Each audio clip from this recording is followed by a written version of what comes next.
Firstly, I'd like to welcome you all to Cyber Live Aberdeen, our first face-to-face business event this year. I remember sitting at home with the family, some 18 months ago, we were told by our Prime Minister to stay at home. Finally, the world is starting to open back up, and here we are getting together here today. You can maybe tell that we're a little bit excited about this. I'd like to thank you all for taking your time this morning to attend our event. I know that we're all very busy. Today, our speakers are going to share some real actionable insights into help your business prepare against security threats. I really hope that we all learn something new this morning. For those of you that I haven't met, I'm Gordon Christie, Managing Director of IT Hotdesk. We help businesses stay safe and accelerate on business objectives by using technology. I lead a team of consultants strategically delivering IT solutions, including cybersecurity, to well over 100 businesses located in Scotland. Okay, so let's get started. Today we've got 4 fantastic speakers, each of them subject matter professionals in their area of expertise. First up, we've got Ali Stewart from the Royal Bank of Scotland. Then we've got Nicola Hartland from CyberCrowd. And our third speaker is from my team at IT Hotdesk, AJ Johnstone. And finally, my co-chair, Shona Robertson of H&R Insurance. At the end of the speaker rotation, we'll have about 30 minutes Q&A. And at the end of the event, of course, you're welcome to stay back where we can do a little bit of networking with any of the speakers or each other. Okay, so our first speaker, Ali Stewart. So Ali is a fraud awareness analyst with the Royal Bank of Scotland. Ali is joining us virtually today from sunny Dundee, and he will be sharing some of the bank's guidance on fighting fraud. And we'll get right over to Ali. Thanks, Gordon. Morning, everybody.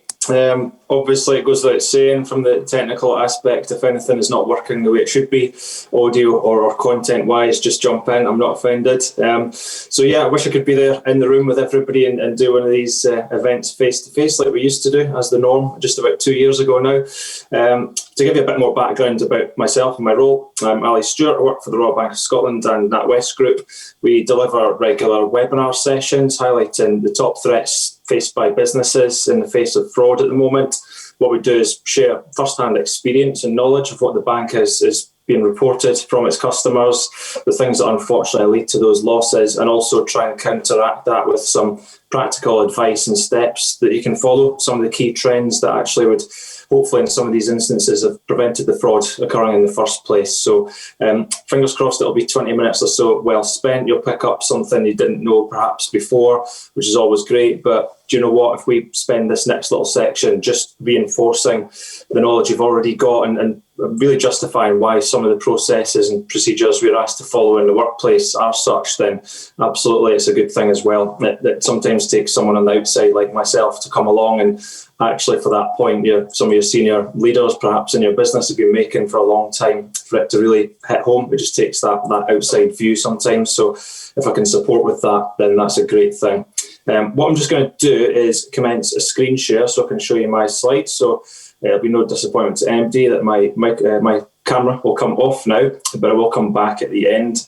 And we'll obviously come back in when we do the Q&A in a little bit. So I'm just doing that screen share just now. You should have my slide deck in front of you.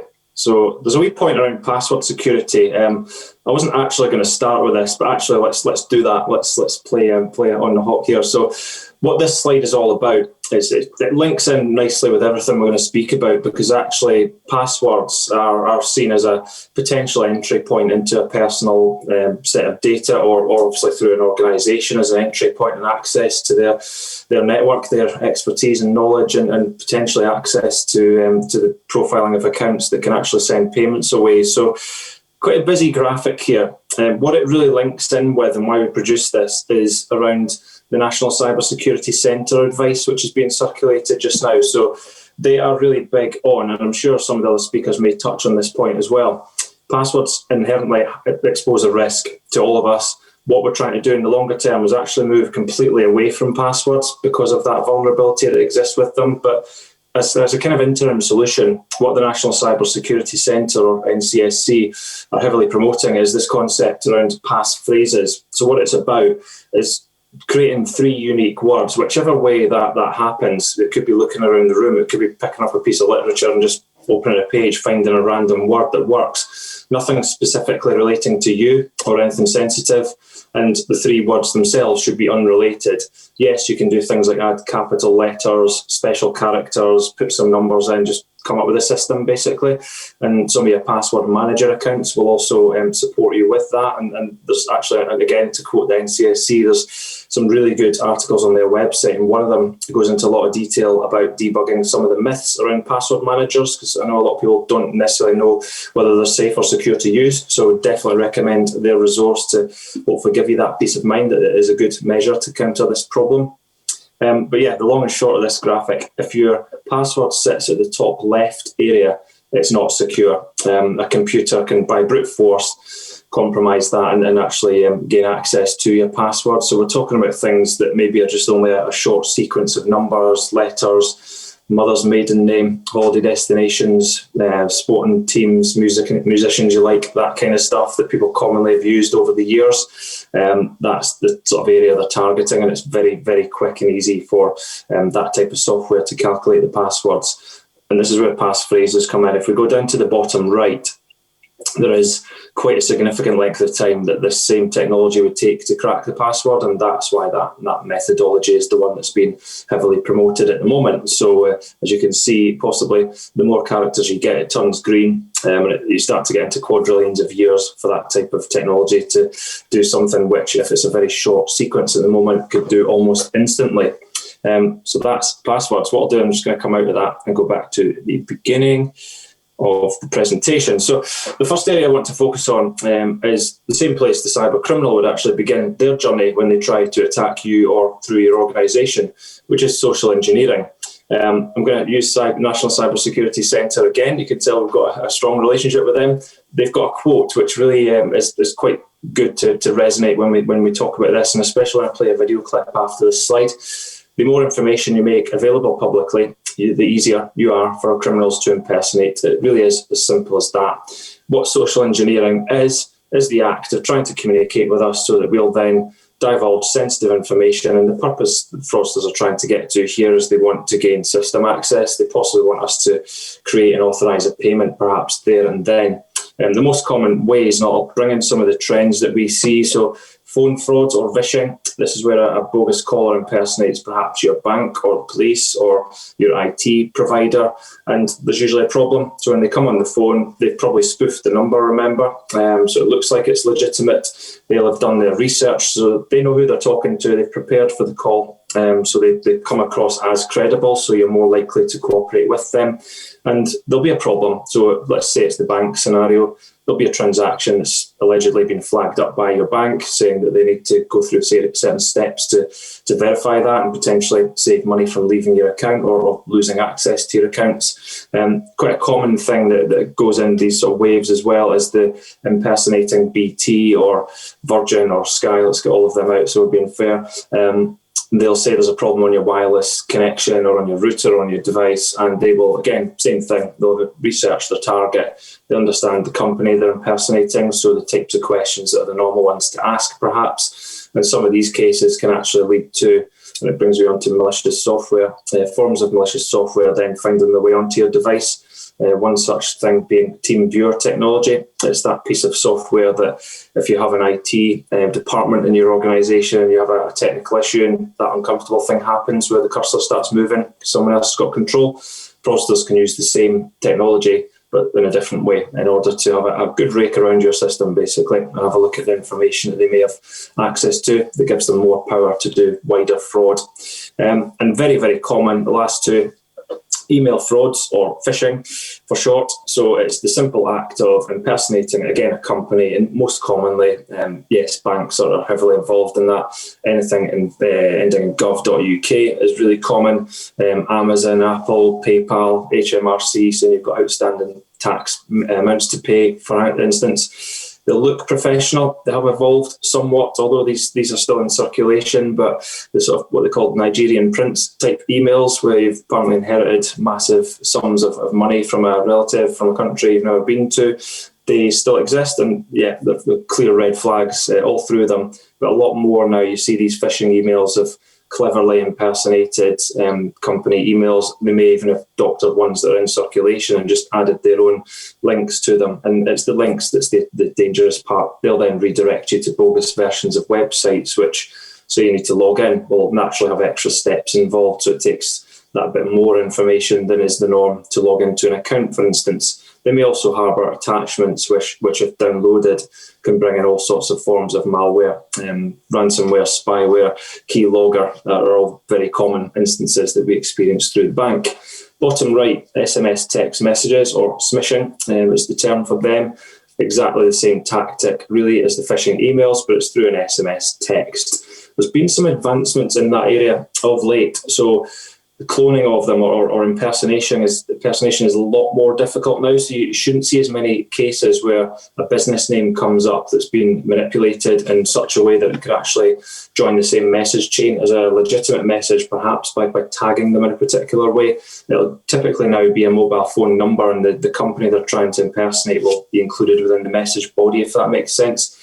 The danger still exists behind the link they're trying to get you to follow. And again, it's going to take you forward to perform actions which includes giving away lots of information that's sensitive and or downloading forms of malware onto your device, which is equally as big a problem on devices as it is on actual laptops and PCs as well. One thing I just want to highlight on the area of smishing text is that there is a centralised reporting service now, which has been created by the telecoms industry. If you forward these texts to 7726, they will be then investigated and the sources can be dealt with, because the follow-up message asks for a mobile number that sent that particular bogus text. So it's just this constant cat and mouse, yes, but let's do whatever work we can do to counter what the fraudsters are trying and be right on their tails, and reporting them and providing intelligence to the right people is making a lot of headway. So it's a really important step to take. I'm going to play a short video clip now, but just to summarise, social engineering is a tactic. It's using scam phone calls, texts, emails, as well as fake websites and potentially social media posts to trick people into handing over sensitive information. Consider not just your own data, but that you have access to inside your organisation, and how powerful would it be if it fell into, for any reason, the wrong hands. So think of all of that when I play this short video clip, which hopefully will come across in the room for you.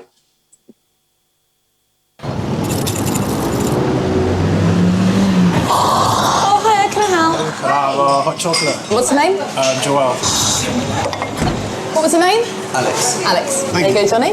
Cheers. If you like our Facebook page, we give you a free hot drink and a free pastry. We have a new like for Damien. Hey, Carl, are you standing by? Standing by. Hi there, can I help? Yeah, I just liked your Facebook page. Okay, I'll search Facebook now. I'm searching Google. Have a phone number. I've got his email address. Okay, Carly, are you ready for information on Damien? Yep, I am. Mother's maiden name is he banks with Hey, Carly, this is Nicola coming in now with the blue scarf. What's the name? Nicholas. Nicola. His date of birth, 7th May. She lives at 38A. Just be a couple of seconds. 2 children, aged 4 and 6. Previous address. She's got the postcode. Yep, got it. Thank you. Damien, age 26 and a fitness instructor. How do you know that? Brody, who goes to UCL. Martin, who went to South Thames College. Assistant psychologist at Great Ormond Street. How did you know? That is I don't really understand. Oh, pardon? You know, I'm a Christian as well. Oh, yeah, we know everything about you, Martin. Thank you. Nice to meet you, Anna from Russia.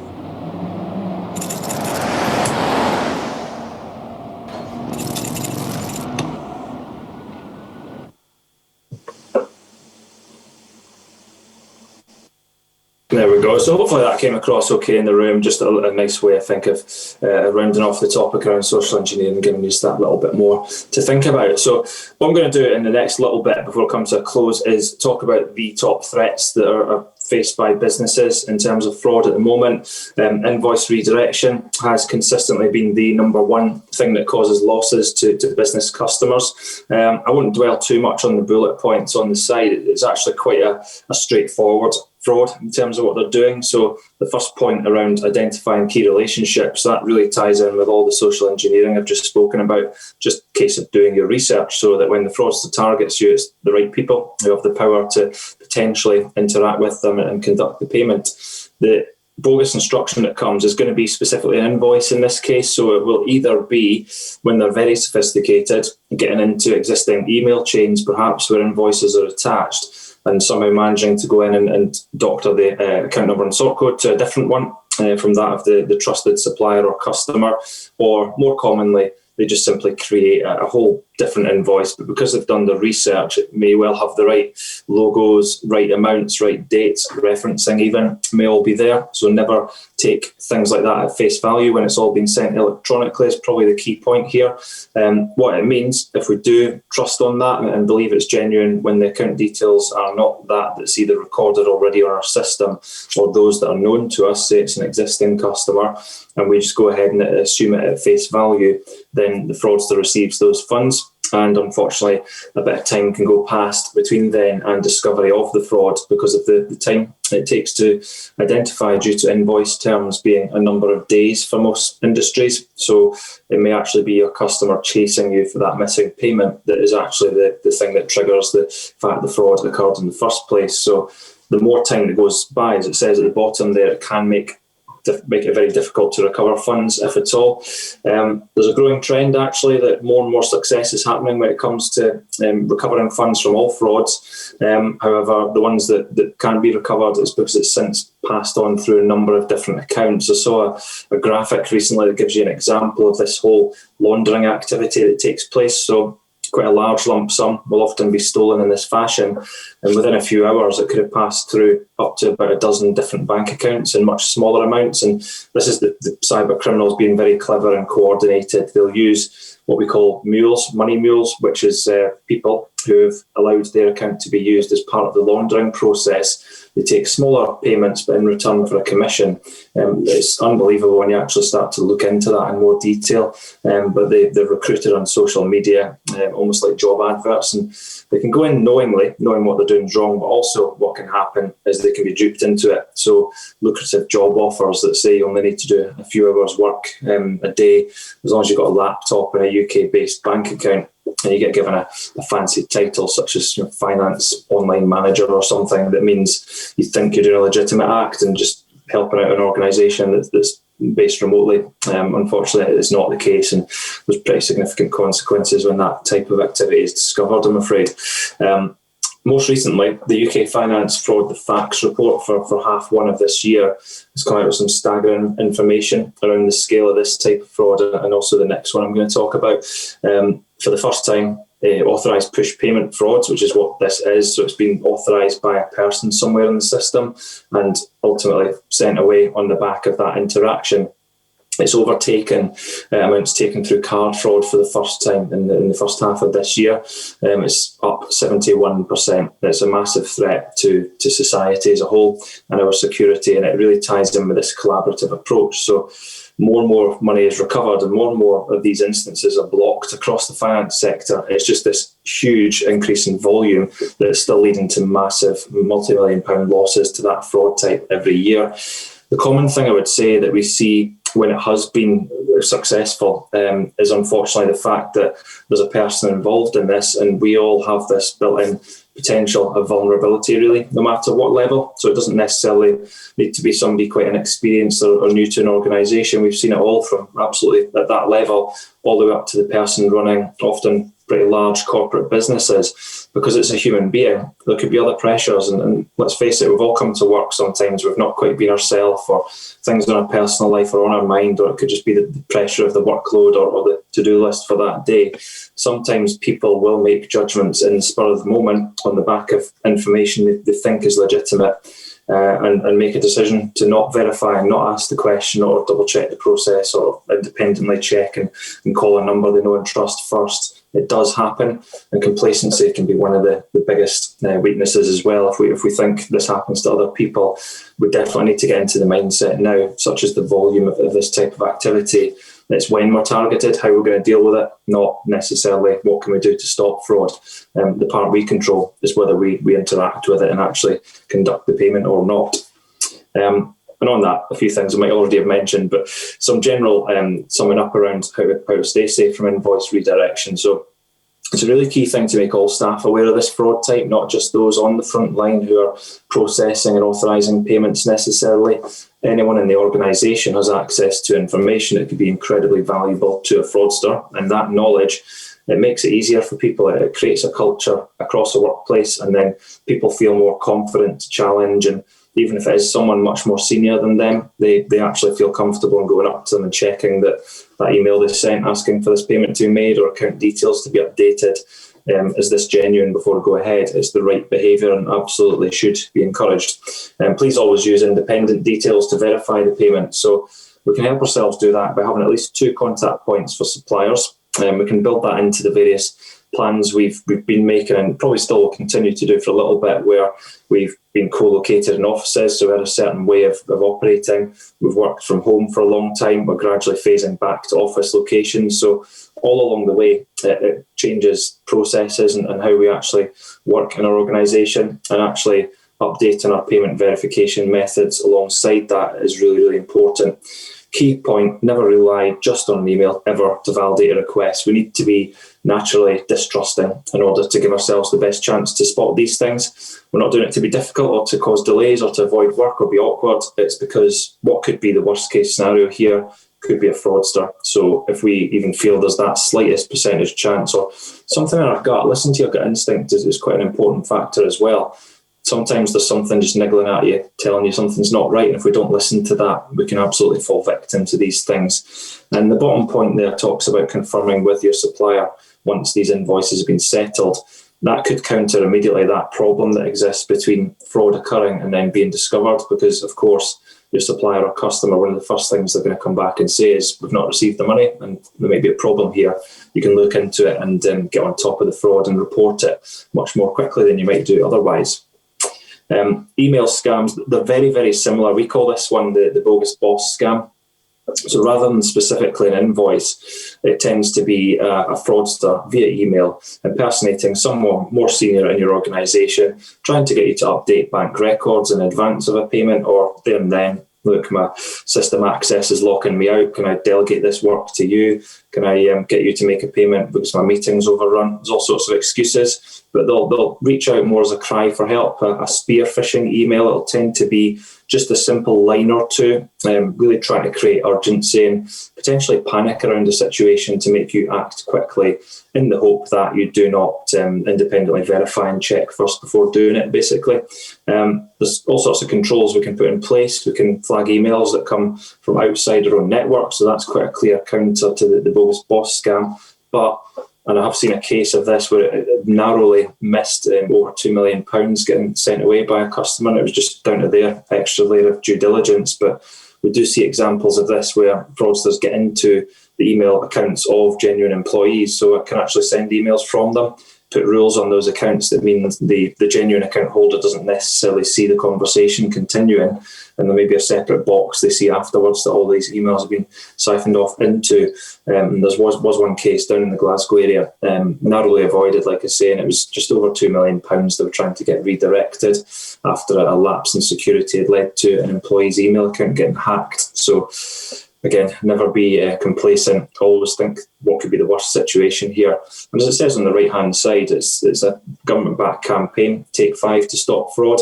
Their motto is, my money, my info. I don't think so. Bit cheesy, but what it's essentially saying is we retain control of these interactions. And this counts not just for emails. This could be phone calls, SMS, text. When we're asked to part with money or information, we need to always take that standpoint that, well, you know what, you're not controlling what happens next. It's going to be me, and I'm going to make the necessary inquiries and make sure I'm 100% comfortable and have double-checked and thought twice before moving forward. A little bit on mobile phone security, which is always good to throw in here. It's the little computers now, aren't they? I was going to say arguably, there's no arguably about it. Mobile phone devices and tablets have an abundance more information mostly now than their own laptops and PCs. They do everything but make the phone calls they were originally designed to do sometimes. They do pose a slight risk in a few different ways. Again, other people might touch on this area as well, so I'll not dwell on it too much, but please exercise care when you're using your device to go into public Wi-Fi networks, unless you perform an extra layer of encryption, such as using a virtual private network. You may not be anonymous on that network, and fraudsters do patrol places such as airports, hotels. Sorry, I know you're in a hotel there. Trains, you name it, shopping centres, etc. They even have target lists. So we've seen cases where, talk about the bogus boss scam just there, fraudsters have targeted employees back in the office when they know the boss or someone senior is out travelling. It's because they've located them on a Wi-Fi network in an airport, and then they can impersonate the boss with a bit more credibility with the actual fact that they are there where they say they are, and they reference that, and then sometimes action can get carried out. So our advice is avoid public Wi-Fi unless you have absolutely no other option and you want to check the weather forecast or something pretty generic. Never send emails or open banking facilities or anything like that if you can. It is also really good advice to use antivirus apps on your devices as well. It's about a layered process. So the software updates on your devices is a really key, important step because it's fixing known vulnerabilities that have often been identified ethically, they call it, whereby they employ people to actually assess the system and test those vulnerabilities in a kind of safe environment rather than a fraudster doing it. Then they release the updated version of the software which counters these things. Antivirus apps will do a little bit more. It'll scan the websites you visit, it'll scan the apps you install, making sure all these things are safe. And it'll also periodically scan your device in order to make sure that there is no forms of malware that sit and are present on that device at the time. That's the password screen that we had before, so I'll slip past that one. And just as a real quick summary, and I'm coming bang on time, which is always pleasing, how can you help your business? So hopefully what we've supported here for you is to be alert and challenge, and if you already do that, keep doing it. It's the right action. It's what we should be doing. Try and influence in your own organisations an anti-fraud culture where we're aware it's going to happen to us. We're going to be targeted at some point if we haven't already. How are we going to deal with it and make sure we don't interact with the fraudster?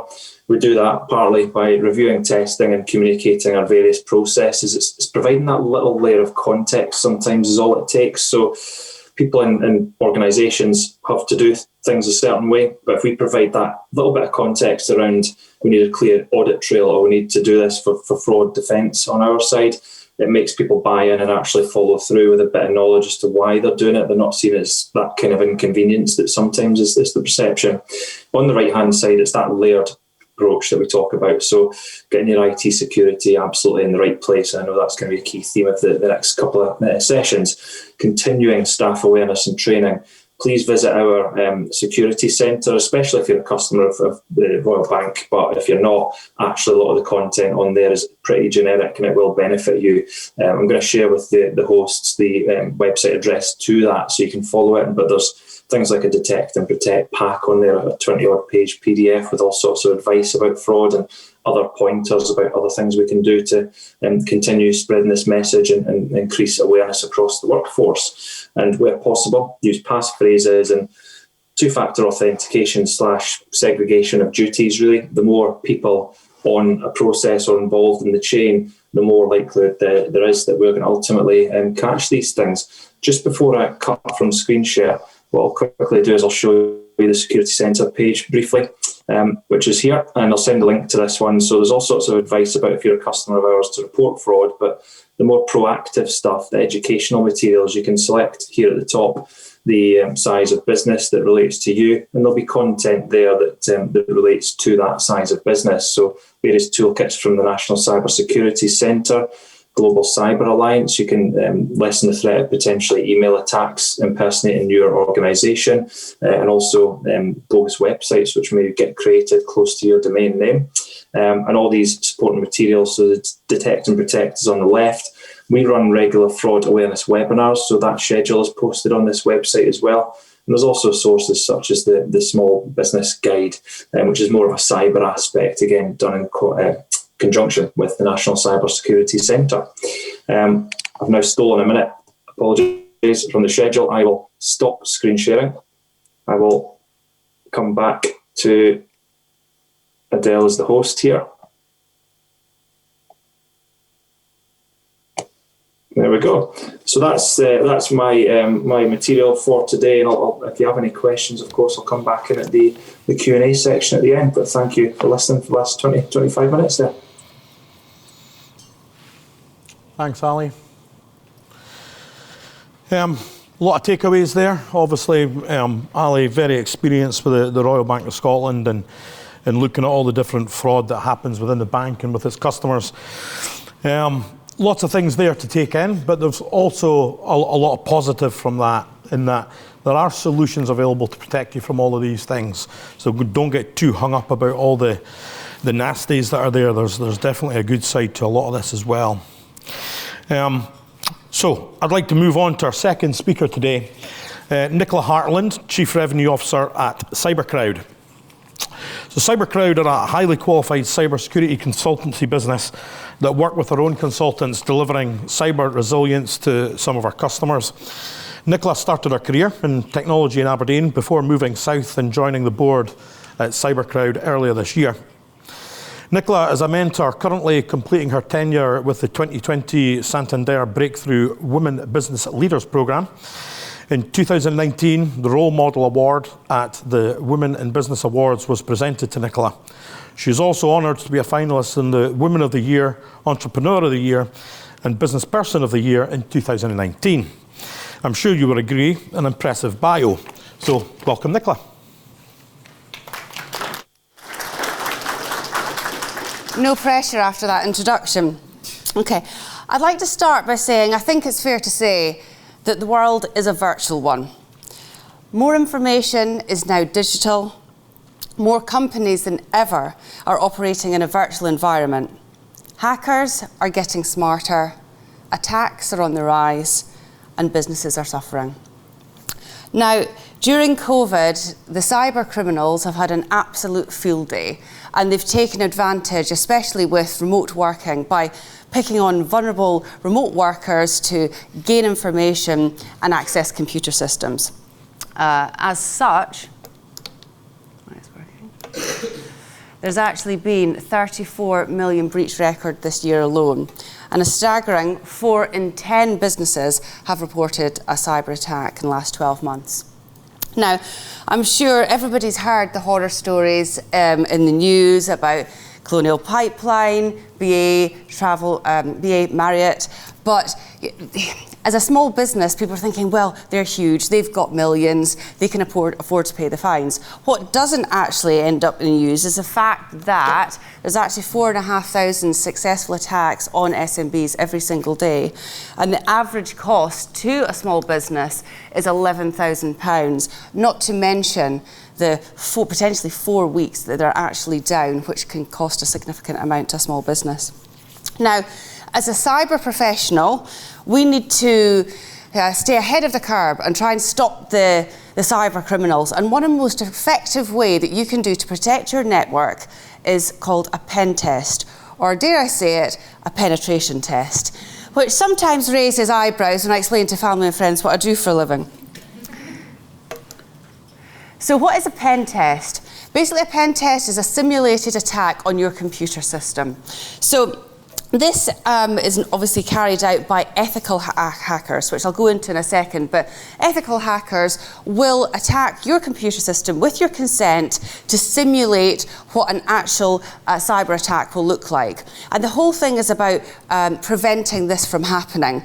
So that we will go in, and I'll go into the different types and how we do it in a second, but we will go in and we'll exploit vulnerabilities in your network, and you'd rather hear it from us that actually this is open, that's open, rather than an attacker going in and causing huge damage. There's different types of pen testing. The most common one is actually an external test. So this is the most common one. Basically, this is where anybody, anywhere in the world, it could be down the road, in China, wherever, can actually target your organisation, and they will try and get through your firewalls just by trying to basically find loopholes in your network. An example of this actually, and I've got a few examples here of work that we've actually done. We work for a construction company actually based down near London. They'd previously had a ransomware attack that resulted in, I think it was a £25,000 fine, and they weren't really taking cybersecurity seriously. They thought, oh, it only happens to the big boys, won't happen to me. I mean, this company in question were probably about a 40 million turnover business. So the fine was significant, and they then made it a priority that actually we need annual pen testing. They'd put in preventative measures. Their in-house IT company had been working kind of through the night. They couldn't sort it. They had to pay the fine, but to lock everything down. When we went in to do the test, I think they were expecting us to come back and say, you've done a great job, you're fine, everything's locked down. It was far from the opposite. We'd actually managed to find an open port. We'd managed to get into their network, access their mail server, simulate an email as if it was coming from the CEO, and send it to the finance department, authorising a £30,000 invoice, which was completely fake. So that was the sort of thing that we were able to find. The next test that we can perform is something called an internal test. Now, this is actually exploiting vulnerabilities within your internal network. So a good example of this actually, and what we see a lot, is if an employee has turned rogue, for example, and they've decided that they're going to go in one day and put their bad hat on. And what they can do, depending on how clever and smart they are, what techniques they're going to use, they can actually maybe use some of their low-level access to actually get onto other computers, access admin access, and cause all sorts. So, you know, for maybe an employee that's got a grievance, it maybe won't be for financial gain, it'll be to cause damage. So they could take files, they could delete files, they could get data, and they could release it on the web to cause damage. But this is the sort of thing that people really need to be aware of. It's not necessarily sitting there going, actually, what if we get attacked? Actually, who is within your organisation that if something went wrong, people fall out all the time, what damage could be done? So it's really, really important that that gets done as well. Another test is it's called a web app test. So presumably, most of you here will have websites or portals or subdomains. All of this, again, this is another avenue that attackers can actually use to get into your system. An interesting case study that I've got actually is we were actually asked to do work for a sperm bank in London. Now, they had a website that you could log on if you want to find a donor, and they asked us to test that. We were actually able to bypass the logon, get through to the database, and access all the donors, their names, their date of birth, and even what category they were in, which could have been absolutely astronomical if that had been a proper attack. Not to mention the fines that they would have got from GDPR, but the absolute outrage they would have had to pay personal claims as well against that, because it's classed as sensitive category data. Lastly, the Wi-Fi test. Now, actually, this one's quite close to my heart in terms of the next case study. We've actually been commissioned by Aberdeen Airport to do their Wi-Fi test. So Wi-Fi, again, is another route for the attackers to get in. And we need to assess the parameter, see the reach. You know, everybody knows if you go into a housing estate, you click it, it comes up with everybody's Wi-Fi, and you try and get in. It's the same for businesses. So we then do tests on that, make sure that they can't get through, because once you get through, you could be onto their local area network. We've had it before where we've turned up, not at Aberdeen Airport, for another client, and we were standing outside the office. We physically need to turn up, obviously. Couldn't connect. But actually there was kind of a mesh gate, and one of our pen testers found that if he actually leant into it slightly with his phone hanging over it, he actually managed to connect. We got into the network, we'd went into the client, and by the time we'd sat down with them, we actually had a really important bit of IP that they were working on that we had on our phone that we were able to connect through Wi-Fi. Needless to say, that was a test, and we won the business off the back of that. Next. So how does it work? I'm first of all going to put a disclaimer out here that I am not a pen tester. So if anyone has really difficult questions after this, I might need to phone a friend. So, okay, so the first section here is open source intelligent gathering.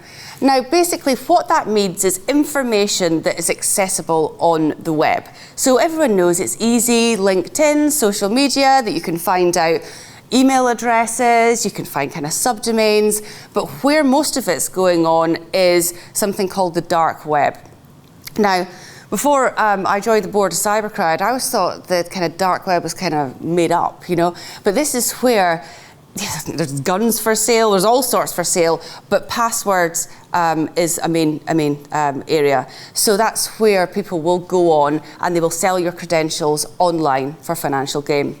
So as part of a test, the first step that we'll do is see what information we can find on a company. We'll then go into the dark web, and then we'll go and see if we can actually buy your credentials, which is actually quite staggering. I think when people go, oh, no one will have my password, and you actually go onto it. And I was staggered. Our pen testers actually found credentials on me from actually years ago. The passwords were changed, but you know it can happen to anyone.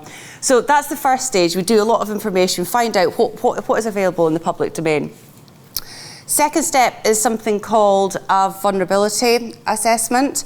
And basically this is where we will put a piece of software onto your network. We use Nessus, and it will scan your network and highlight any key vulnerabilities in your network. So we can see at a glance where there's maybe some flaws.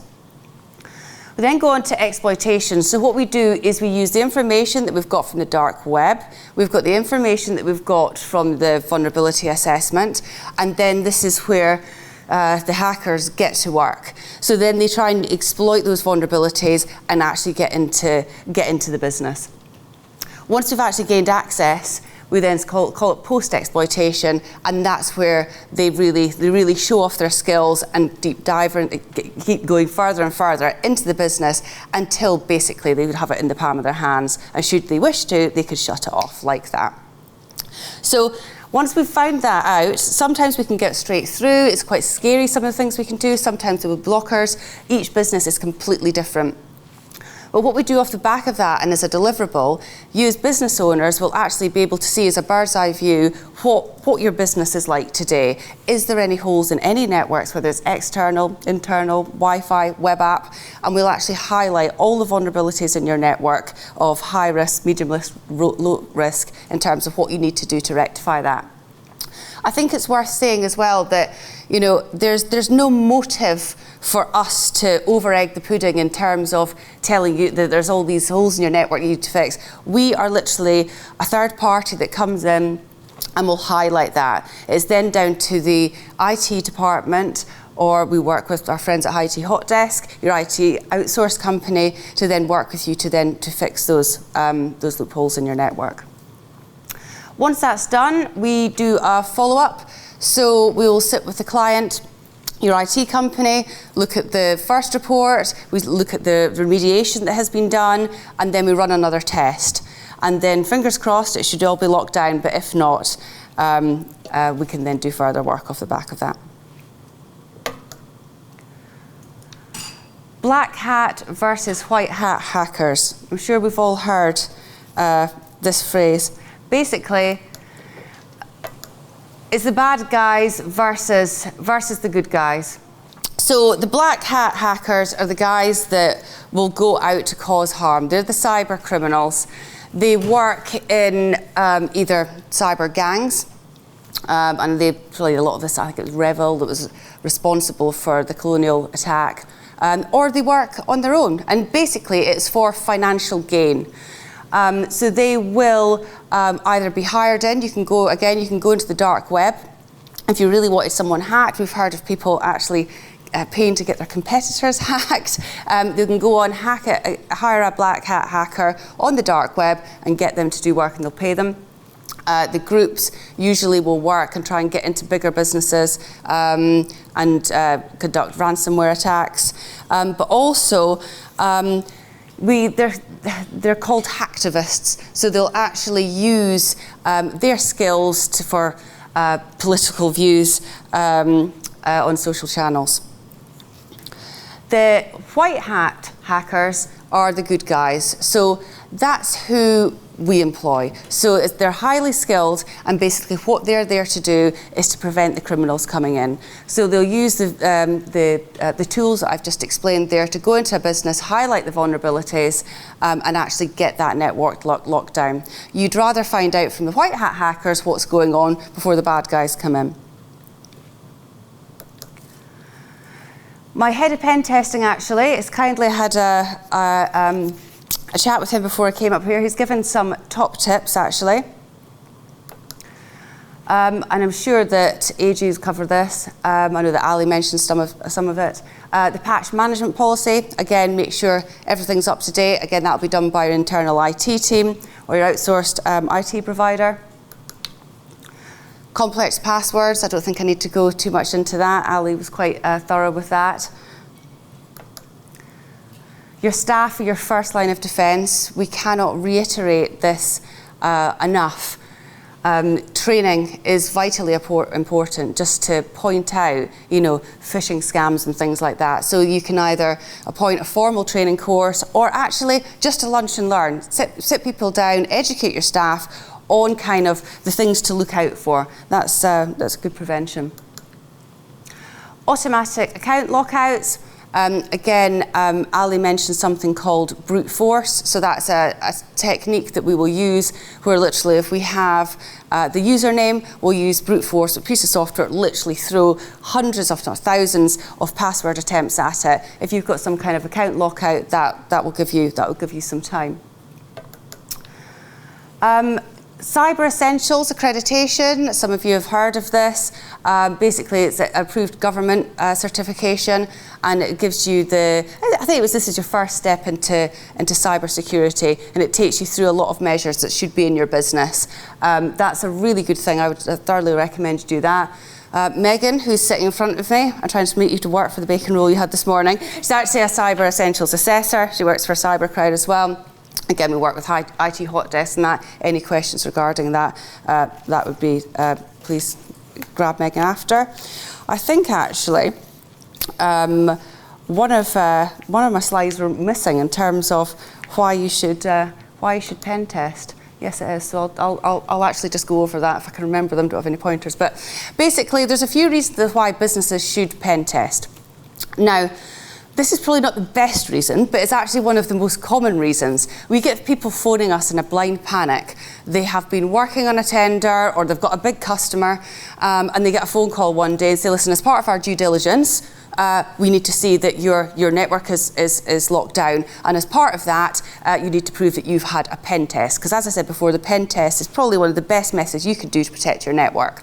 So we had a client that, reasonably small business actually, they'd worked extremely hard to win a contract with Experian, but they could not start the work until they had a pen test. So we do that. Again, there's something called CREST accreditation, which we have, and that is the stamp that you are a credible pen tester and you go through a proven methodology. So that's one of the reasons. Also, mandatory compliance as well. So ISO 27001, and people that are working in NHS public sector. Also, I think the main thing is as well, prevention is better than cure. You're better actually getting someone and seeing what's happened in your network before you actually get an attack. I think another reason, I think I've remembered my 4 points, so I'm quite pleased with myself, is actually the brand reputation. If you actually have a cyber attack and data gets breached, I think I read a stat somewhere, something like 83% of businesses said that they would be reluctant to do business with a company that had a data breach. So it's not just, okay, I'm going to get a ransomware, we're going to have some downtime. It can actually have a real knock-on effect to the customers that you win, or your existing customer base, because people will lose that confidence in you. So, and that will again have a knock-on effect. I was going to finish up with 3 common myths about pen testing. You don't need a pen test if your data is in the cloud. The amount of times that I've heard this, it's in the cloud, it's all secure, no one can touch us. Well, that's not true. Basically, depending on what cloud solution you're using, there's configuration settings and privacy settings. If they haven't been set up correctly, again, people can get in and access your data. Now, the pen test itself on someone that's got a cloud infrastructure is completely different. They don't have any physical servers, obviously. But what we do is we will run a test and an audit on that, making sure that everything's completely locked down. It only takes about a day. It's a very shortened version. But again, that will give you the security, and you absolutely are not protected 100% if your data's in the cloud. So it's worth bearing that in mind. Pen testing is only for large organisations. Again, this is absolute rubbish. It's all about, it's not about the size of the business, it's about the size of the risk. We look after a multi-billion-pound sports company that actually, I think they spend more on lawyers than they do on cyber security. They prefer just to chuck money at solving the problems. However, we've got some small companies that maybe process medical information. We've only companies that are only 5 employees, but the knock-on effect, if that data was compromised, would completely shut down their business. Last myth, and I think we all thought this, I certainly did before I joined CyberCrowd, was that all pen testers wear hoodies. I can absolutely categorically state that this is true. But they do not sit in their bedrooms with the curtains shut. They're quite sociable, actually. That's it in pen testing, and any questions we can obviously ask after. Thanks very much.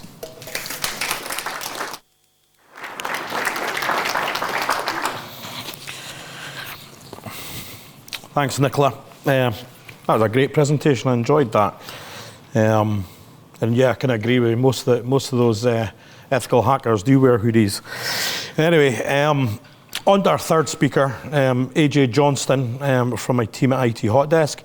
AJ is our cybersecurity and solutions architect.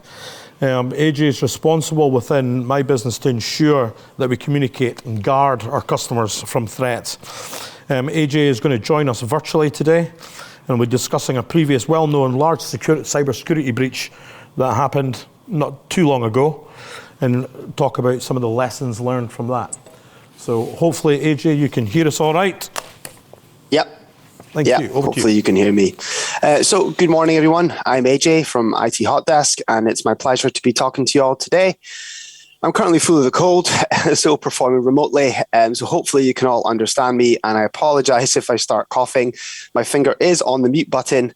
All right, let's get started. So today we're going to review the NotPetya cyber incident, what happened, how it happened, and what we can do to help businesses avoid this type of cyber attack in the future. So, what was the attack? So as mentioned, this is the story of the NotPetya incident, and it took place in the spring of 2017. It is still to this day the most financially damaging cyber attack ever recorded. It was one of the most advanced attacks ever seen, and its impact was largely unavoidable. Total damages, $10 billion US, and massive disruption to businesses worldwide. So I'm not going to go into the backstory of this attack as it's out of scope for this talk. Suffice to say, most agree that this was a state-sponsored cyber attack against Ukraine conducted by Russia. However, as we will see, the virus quickly left the borders of Ukraine and caused massive damages to businesses worldwide. Now, this is a key point. Even if you're not being targeted directly, you can still be the victim of a cyber attack. So the goal of the hackers was to create a devastating computer virus known as a worm.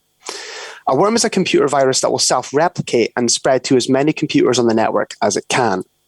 Now, the aim of this attack was to permanently destroy as many systems as possible. And the best way to do that remotely is to encrypt everything on it, making it useless unless you have the decryption key. And this is typically known as ransomware. So as discussed previously, ransomware is a type of malicious software designed to block access to a computer system or files until a sum of money is paid, usually via cryptocurrency, such as Bitcoin or Monero.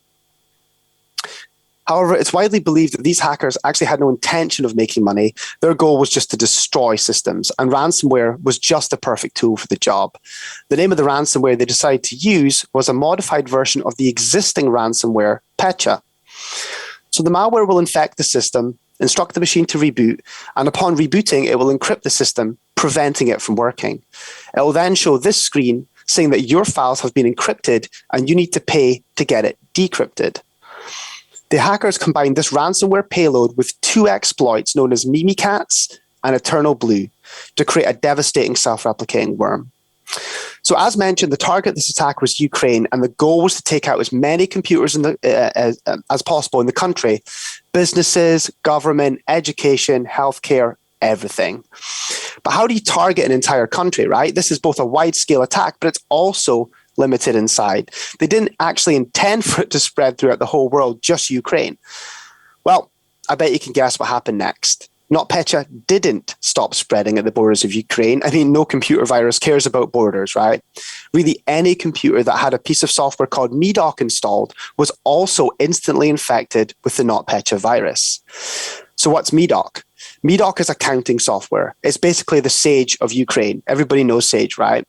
It is believed that around 80% of companies in the country use this software. So if the hackers could infect Medoc with this worm, a spreading, self-replicating virus, then the attack would only hit networks in Ukraine.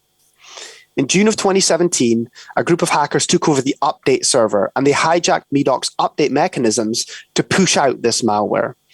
Any computer in the world which had Medoc installed suddenly had NotPetya, this worm, installed as well. Well, the stage was set, and the biggest cyber attack in history was about to be launched. On Tuesday, June 27, 2017, the virus was placed on the Medoc update server, and an update was sent to thousands of computers. As soon as someone got the update, they were infected, and immediately the worm would spread to another machine, and another, and so on. As soon as it was infecting a computer, it was rebooting it and encrypting it, rendering it completely useless. In a matter of minutes, entire organizations were seeing their networks go down. And that included the following companies: FedEx European subsidiary TNT Express, $400 million in damages; Maersk Shipping, $300 million in damages; Merck, the New Jersey-based pharmaceutical company, $870 million in damages; and Mondelez, the food company that owns Cadbury's, $188 million in damages. Now, these are just some of the companies we know about because they were public and they had to declare these damages to shareholders. But we may never know the full extent of the disruption and damage caused by this virus. But let's take a closer look at the impact to Maersk Shipping. So Maersk is obviously not a Ukrainian company. It's a Danish company. They've been the largest shipping company in the world for the last 3 decades. So Maersk had one office in Odessa on the Black Sea coast on the south of Ukraine. And in that office, they had one computer with Medoc installed. And that was all it took for Maersk's entire global network to be infected. At Maersk global headquarters in Copenhagen, staff noticed that computer screens around the whole building were turning black. One employee described seeing a wave of screens turning black all around them. And it was soon clear that this attack was massive and that every computer in the building was being infected. IT admins were running down hallways, unplugging computers, running into meeting rooms to unplug computers in the middle of meetings, jumping over turnstiles because even the systems that controlled the physical security of the building had been brought down by this attack. Maersk was in deep trouble. Something like 49,000 of their workstations and 4,000 servers were down worldwide. The only computers that weren't encrypted were either Linux or Unix systems, or the ones that were actually offline during this attack. And because their network would periodically sync to backups, all of their backups and disaster recovery centers were wiped too. Their emails were down, their phones were down. You couldn't even see your contact list on your phone because that relied on Exchange being available. Maersk were completely in the dark, without a functioning network, so the only option they had was to rebuild everything from scratch, their entire network infrastructure. So how did they do this? Since their backups were also infected and all their domain controllers were thought destroyed. A domain controller is the heart of a Windows network, the server that knows everyone's profile, logins, passwords, permissions, etc. So they finally found one domain controller in Ghana, of all places, which was unaffected by the virus as it was actually offline during the attack due to an electrical blackout. After about 9 days of working on this 24/7, they were able to have a functioning network again. And this ultimately cost Maersk $350 million. But that's just the story of how Maersk were impacted by this devastating cyber attack. There were over 300 other businesses that we know about which also fell victim to this virus. So what lessons can be learned? So the NotPetya event for a lot of organizations was an extreme event due to the advanced nature of the attack. And even with good protections and procedures, many businesses still found this a very challenging situation and to some extent unavoidable. This was one of the first wide-ranging and extremely advanced attacks which many organizations were simply not prepared for. Since this incident, many businesses have shored up their defenses and are now much more prepared. In many aspects, this event was a huge wake-up call. Sorry, first cough, apologies. Let's have a look at some of the key takeaways from this specific event and other cyber attacks in general. My goal is to get you guys thinking about the current security posture of your business and how it can be improved. So firstly, expect an attack, right? It's not if, it's when. An attack can come from anywhere, anytime, and can spread wherever it can, not just to specific targets. In the NotPetya event, a large amount of damage and disruption was caused to businesses that were effectively collateral damage. Now, this is a key point, as many business owners do not think they will be targeted.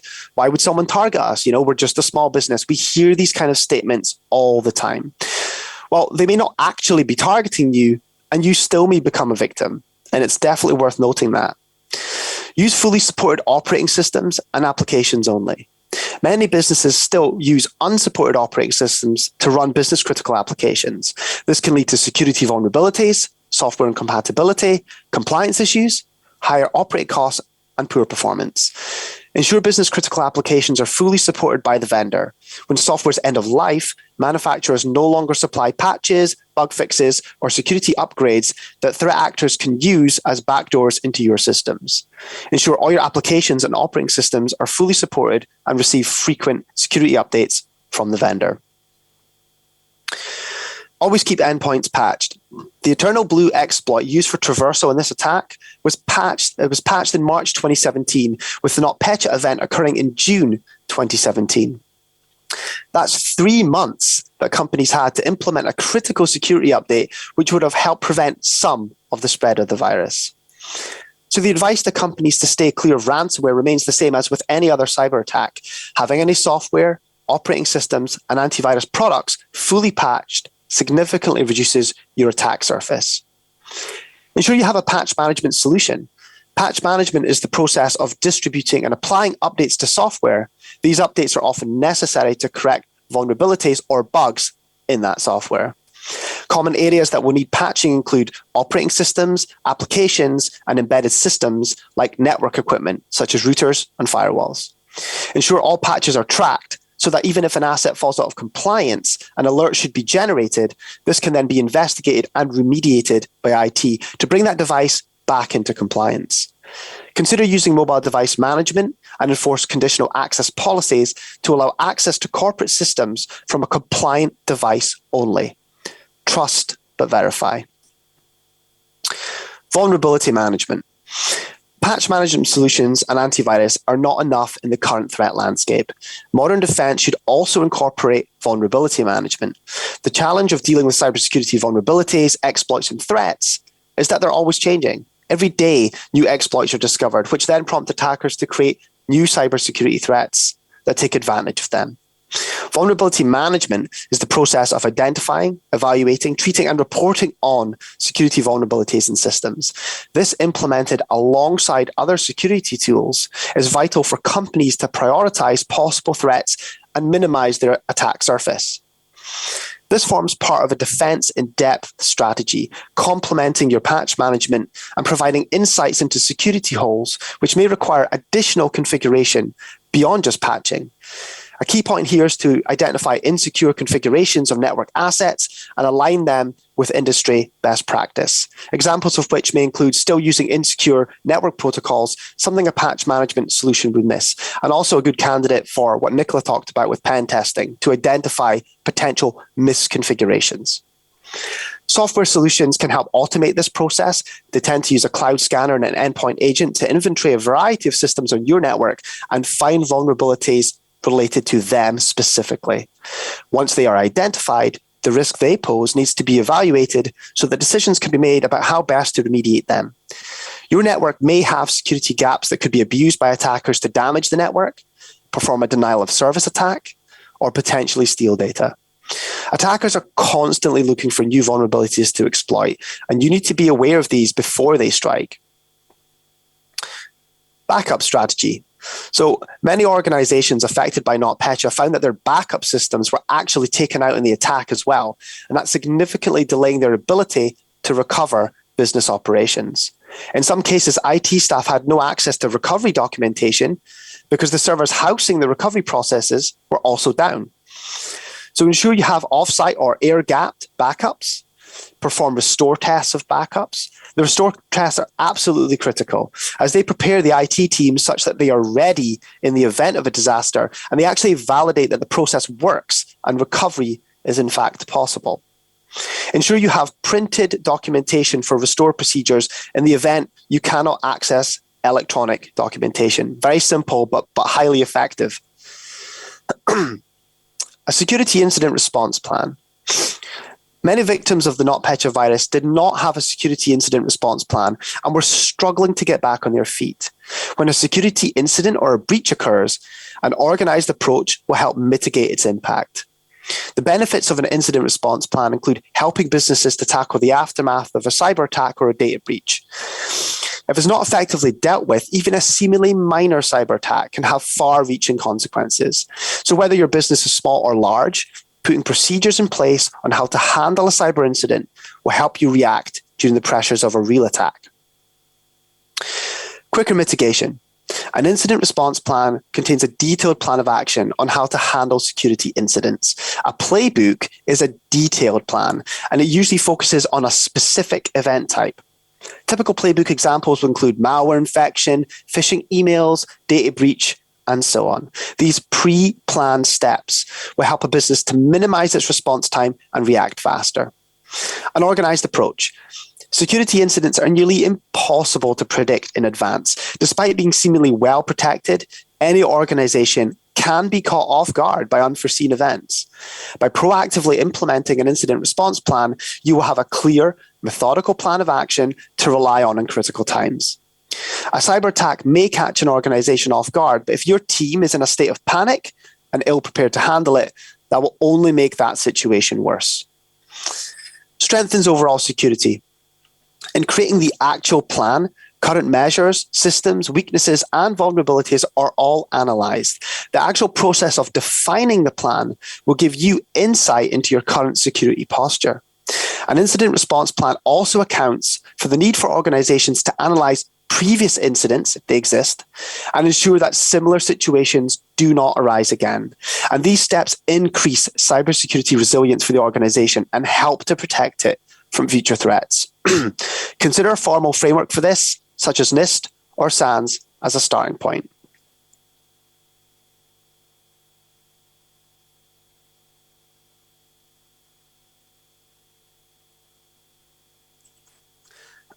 Apologies, got to the mute button that time. Okay, security awareness training. Your staff are at the forefront of your organization, representing the business and dealing with personal and organizational data daily. I can't stress this next point enough, but they are in the driving seat of the digital systems that are the backbone of your enterprise. Cybersecurity training for staff is an effective way to educate employees and ensure proper procedures are followed, thereby reducing risk and keeping your business safe. Without training, employees could be making serious mistakes, especially in the realms of security. Security training also allows organizations to influence behavior, mitigate risk, and ensure compliance. So you want to develop a security-focused culture in your business. Ensure employees are properly informed and trained to spot unusual activity, whatever that may be. The goal here is to ensure that employees always follow protocol when it comes to security. Untrained employees may skip vital security tasks, take risks, and cut corners, and this can lead to a data breach, a malware infection, or business email compromise, just to name a few. You want to prevent phishing, right? The majority of malware is delivered by phishing attacks. Training your staff how to spot and avoid phishing emails is vital to keeping your business secure. Many cyber attacks have been successful due to phishing or other social engineering techniques which targets people and not technology. Ali did a great job of explaining some of the social engineering principles that we see predominantly in phishing as well. So consider implementing a phishing simulation campaign, which tests employees by using real-world examples. And over time, they learn to spot the red flags and help prevent your business becoming the next victim. Empower employees. Not all employees are confident with technology. There's different skill sets there. When employees feel confident about their interactions with systems, they are less likely to cause an incident. To reduce the chance of human error and empower your staff, security awareness training is the solution. The training will teach them how to protect the company when using technology, so there's no guessing about what security steps should be taken. Increase adoption, right? Don't expect your employees to adopt security practices on their own. Training leads your employees towards adoption. They are informed and understand risks once they've been through security training. With continued training comes greater awareness, thus enhancing security throughout your business. And lastly, on this topic, get everyone on the same page. Without official security training, different departments or locations of businesses may be employing different principles. Security should be cohesive across all employees and departments.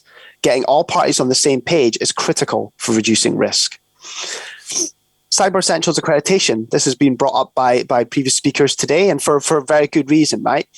Consider reaching a cybersecurity standard such as Cyber Essentials. Cyber Essentials is a simple but effective government-backed scheme that will help you to protect your organization, whatever its size, against the whole range of the most common cyber attacks. The Cyber Essentials scheme offers companies the opportunity to certify against the UK government cybersecurity standard. Achieving Cyber Essentials allows your customers, suppliers, and partners know that your business is secure to a government standard. Implementing best practices, such as those defined in the scheme, is also extremely important to preventing cyber attacks such as ransomware. And lastly, cybersecurity expertise. A lot has changed since the NotPetya event in 2017. Companies can no longer solely rely on out-of-the-box cybersecurity solutions like antivirus software and firewalls. Cyber criminals are getting smarter, and their tactics are becoming more resilient to conventional defenses. Cybersecurity is about defense in depth, using multiple layers of protection. GDPR and other laws mean that cybersecurity is no longer something businesses of any size can ignore. Security incidents regularly affect businesses of all sizes and often make the front page, causing reputational and financial damage to the companies involved. So make sure your business is equipped with the right expertise and technology to keep your business safe in our digital world, whether that's using an in-house security team or working with an external partner like IT Hotdesk. Be prepared, informed, and have the right tools to stay safe. I hope some of this information was useful to you.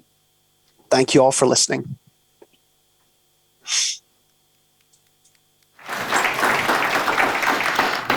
Thanks, AJ. I really appreciate you coming in today. Obviously, you're not well, so get well, take the rest of the day off and get better. So, really good key takeaways there from AJ, I felt anyway. I mean, cybersecurity is a huge breadth of things that you need to start thinking about. AJ's mentioned a lot of them there. Two-factor authentication. If you do not have two-factor authentication now on your Office 365 email platform, get it done. Make sure it's in place for all employees. That is the first bit of advice that we always give clients as soon as we start chatting to them. So anyway, I'm going to move on now. On to our fourth and final speaker, Shona Robertson of H&R Insurance. Shona and I have worked together on a few different cybersecurity projects over the last few years. Shona's a partner at H&R Insurance and is going to help try and demystify some of the cyber insurance and explain why every business should have a policy to protect themselves. So please welcome Shona Robertson to the podium.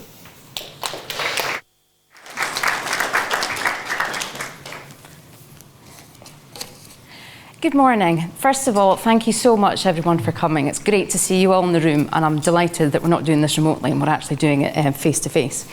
So my aim today is to give you all a bit of a better understanding about cyber insurance policies. So I'm going to spend not too long, because I realise that insurance probably isn't the most exciting topic in the world. The next 10 minutes, and I'll be going into some specific wordings to hopefully give you the information that you need so that you can ask the right questions to your insurance broker at your next renewal.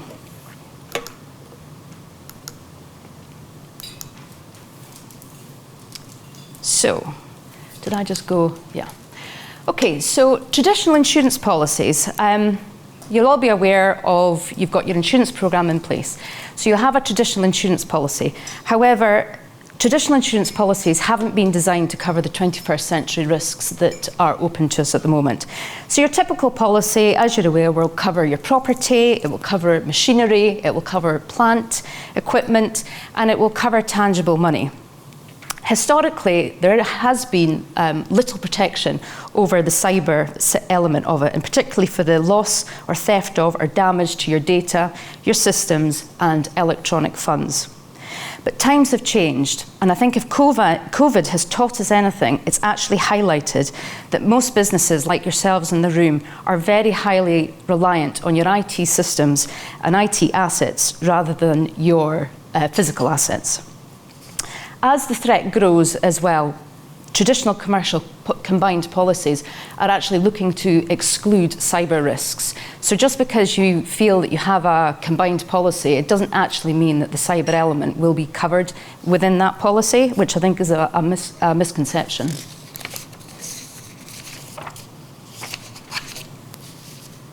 So where are the majority of the threats coming from? So as you can see by this slide, theft of funds, well, that's where the greatest number of claims are being notified and paid.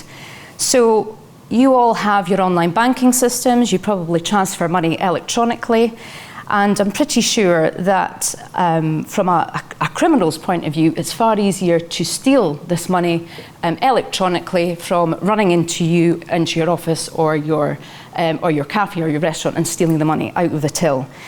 So because you're transferring a lot of these funds electronically, actually the theft of the money is increasing there. Data. So theft of data. Data is valuable. And if something has a value, then it's certainly worth stealing for criminals. Identity theft has reached record levels across the world. And in order to commit identity theft, criminals need data, and they're willing to steal it from you. Damage to your digital assets, again, another area where a lot of claims come in for. So your business will have a huge dependency on your IT systems, and criminals know that. So they're use that against you. They'll either damage or they'll threaten to damage your digital assets. Attackers know that they can potentially extort money from yourselves, and that you actually might pay a ransom rather than see your business grind to a halt. And even after paying up and getting your systems back, you don't know if that threat is going to happen again, or you could be left with systems that are unstable and untrustworthy. So cyber insurance policies, they are modular in nature, meaning they consist of a variety of different coverages. And for many businesses, this has led to a degree of confusion as to what exactly these policies cover and how they work. So picture this scenario. You are a managing director of a company. You come in one day, one afternoon, on a dark, rainy afternoon like it was yesterday in Aberdeen. You sit down at your computer and you log into your system and you can't get into it. What goes through your mind? I know I would do as a business owner. I would just completely panic. So you call your IT provider and they confirm the worst. You've been the subject of a cyber attack. But what happens next? The thoughts are rushing through your head. All you want to do is get your business back up and running. How much is it going to cost you to get your systems back up? Has your data been compromised? Do you even know if your data has been compromised? Are you in breach of any data security legislations? So that's when a cyber insurance policy would kick in. A cyber insurance policy would pick up the costs involved in experts to respond to incidents in real time. It protects you from potential third-party claims, from either the transmission of a harmful malware to a third party, to allegations that you have compromised a third party's personal data. A cyber policy will provide specialist forensic IT support, and they will work in conjunction with your local IT provider to make sure that they get on top of the breach and that you're getting the first-class, excellent advice. They also provide legal advice in relation to any breaches of data security to make sure that you're complying with your obligations. A cyber policy will cover to restore the cost to restore your system, your data, and provide business interruption to cover the cost of when your systems are down. But perhaps most importantly of all, and actually this is an area where a few cyber policies don't cover this, a cyber policy will give your business protection for the most common claim, and that is cybercrime. Cybercrime, as we've heard, can happen in a number of ways, whether it be from extortion, gaining access to online accounting and banking platforms, to CEO fraud, where fraudsters impersonate the CEO to deliberately deceive members of your staff into transferring funds. Fraudsters can imitate your suppliers and trick you into paying invoices into the wrong account. It really is scary stuff. So it's great that insurance is available to protect yourselves, but it's not just a case of purchasing an insurance cyber policy and then thinking that you've ticked the box, because you do have obligations. So no two cyber policies are the same, and we deal with a number of insurers that offer cyber insurance, but when you start to dig into the small print, you really start to understand where some policies are more onerous than others. So this is an example of one particular insurer.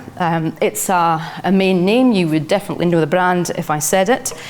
But it clearly states at the top that under cyber, the following conditions apply, and I've highlighted there, you have failed to fulfill any of the following conditions, we will not pay that claim. You know, the words in insurance policies are vital. You need to understand what you're actually purchasing. So, moving on, I've highlighted a few areas on this slide. So the language used in this particular policy is quite specific and defined. In relation to the data backup, the software updates and the virus protection, there's language used no less frequently than every 7 days, need to be applied within 14 days, at least once a month or automatically.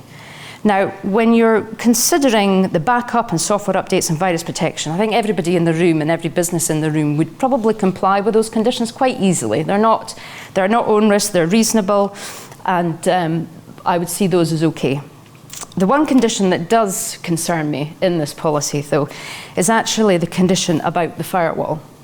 So the condition states a firewall must be installed to all equipment, which is to the internet, and the firewall needs to be in full and effective operation at the time of the loss and must be updated of at intervals or of at least once a month, if not done automatically.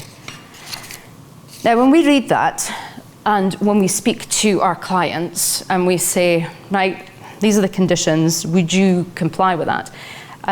In our experience, very few businesses are updating their firewalls every month.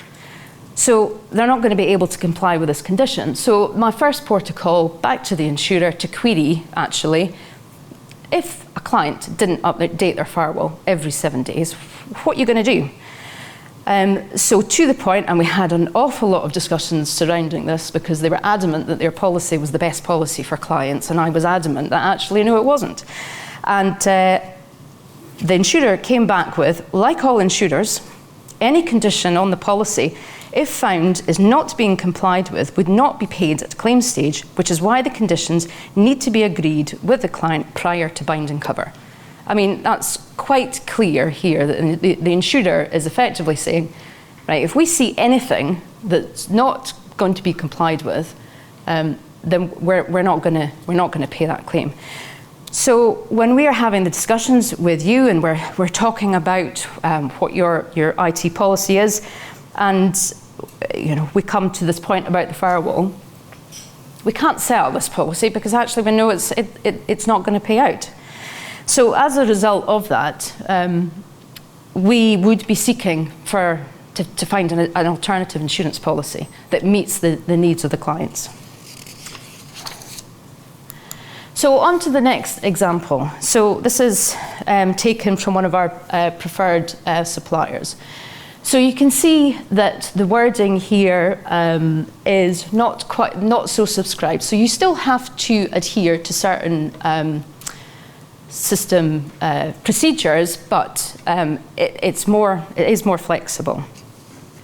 So the first point, number 2, duty of fair presentation. This is really key and really important. So you've probably filled out numerous proposal forms over the years for insurance of varying different types.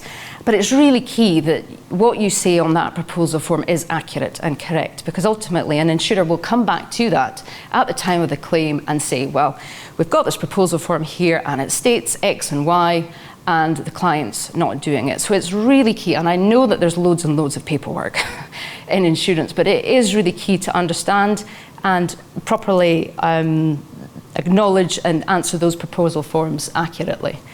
So that's the first thing that an insurer will refer back to. And if you're going to state something on a proposal form, just make sure it's accurate. So for example, on cyber, one of the questions is, do you train your staff? Now, you just declare it accurately. If you do train your staff, absolutely fab, put it in. But if you don't train your staff, say, actually, no, I don't train my staff. So an insurer will still offer you a quote, but it knows that you're not training your staff. So even though you maybe look at something and go, oh, I know what I should be answering, you just need to answer it accurately, because the insurance market won't switch off from you.